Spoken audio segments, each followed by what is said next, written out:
అంటే ప్రతి గిత్తకి ఒక చరిత్ర ఉంటుంది. వేమారం గిత్తన 5 సంవత్సరాలు తోలింది. దాన్ని ఇంకెవడ కొట్టలేడు. కొట్టడం ఎవడి వల్ల కాదు. కాదు.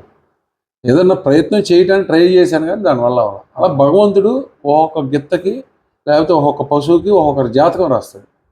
ఆ జాతకాలని ఇప్పుడు నాకు జాతకం రాసి దేవుడు కింద పడేస్తాడు. భగవంతుడు రాసిన రాత చెరపడం ఎవడి వల్ల కాదు. నాకు 3 సంవత్సరాలే దీరాతో కొట్టాలని రాసి ఉంది, జరిగింది. లేదు, పోయింది అంతే. ఇంకా దాని గురించి నేను అలాగే వేమారం గిత్త 5 సంవత్సరాలు ఆడాలని ఉంది, అయింది.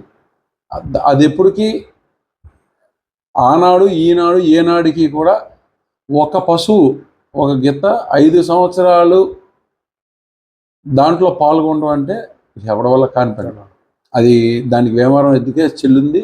అది ఎప్పటికీ ఆ చిరస్థాయిగా ఉండిపోద్దని నా అంచనా. ఎందుకంటే భావితరాల్లో కూడా ఇంత వెచ్చించి ఇంత ఓపిక్గా ఇంత పేషెన్స్తో, ఎందుకనంటే మీకు ఓటమి రాగానే చిరాకు పుట్టుద్ది. ఇప్పుడు గెలుపు వచ్చినప్పుడు ఆనందం వస్తుంది, అంటే పొగిడినోరే తిట్టిద్ది కూడా. ఇప్పుడు సహజంగా తిడుతుంటారు.